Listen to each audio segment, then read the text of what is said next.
Hi everyone, I'm Emily Wishall. I'm a certified rolfer and embodiment coach at Wishall Wellness. And today I want to share a video on how to turn on your psoas muscles. So if you've been watching some of my work, if you're a client of mine, I've probably, well, one, if you've been watching my work, you've probably maybe seen or heard me talk about the psoas muscle. And if you're a client of mine, I've probably talked to you about your psoas muscles. If you're curious to learn a little bit more about them, I will link a couple blogs underneath this of mine in the past that you can go for more specific anatomy. But for today, I'm just going to share actually an exercise that you can do on your own that is going to help turn on the psoas muscles. So our psoas muscles, briefly, they're our main hip flexor. They're the only muscle that attaches our legs into our spine. And ideally, when we're walking a normal hip flexion, we want to have those muscles engaged to allow for greater ease of movement, move more gracefully and more integratedly. So this is a great tracking exercise to do if you are a walker, a hiker, a runner before you do that movement to help turn those on, or just, maybe at the start of your day as a part of your morning movement routine. It's really simple, but takes a lot of mental engagement. So what you're gonna do is lay on the ground and make sure you can see me. So you'll have one leg bent. I'm gonna be working with my left side. I'll just show you on one side, but you'll do this on both sides. So first, just a few check-ins. What I'm going to be doing is bending this left knee up, but using my psoas muscle. So even just there, the tendency when we bring our knee up is to wanna engage our quads, our thigh muscles. So maybe have a hand on your quad if you can, just to have a felt sense to know if you are engaging it or not. And you want to stay as soft and relaxed through that muscle as you can. So now think of if a string were gently pulling your knee towards the ceiling.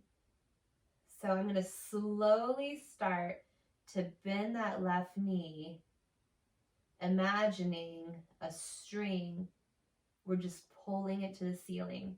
And I'm moving it as slow as I need to do to make sure I'm not over-engaging through these adductors or quads. And what I'm really using is my psoas muscle. So how you'll know you're using your psoas muscle, you'll feel a little bit of engagement here in your lower abdomen, and your low back should actually come more into contact with the ground. And then you're going to slowly, making sure your hips stay square, just let that heel come back. So again, you're slowly imagining a string pulling the kneecap to the ceiling. The heel is dragging. And only going up as far as you can. Like if you can only go up that far, great, come back down. If you can only come up that far, perfect place to start. Just start where you are until you can slowly come up all the way, primarily using your psoas muscle. A couple other pointers just to pay attention to when you're doing this is just make sure, notice how your feet, your foot, ankle, and knee are tracking. So you don't want to be outwardly rotated like this. You don't want maybe your foot outwardly rotated, but your knee going a different direction.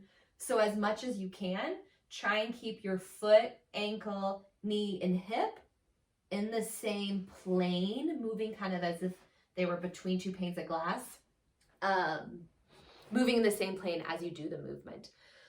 So definitely I would recommend doing that on both sides. As far as number of reps, I'm honestly not often a fan of number of reps for movements like this, just because I think the tendency often is just to finish the reps versus being really mindful and intentional about the movement.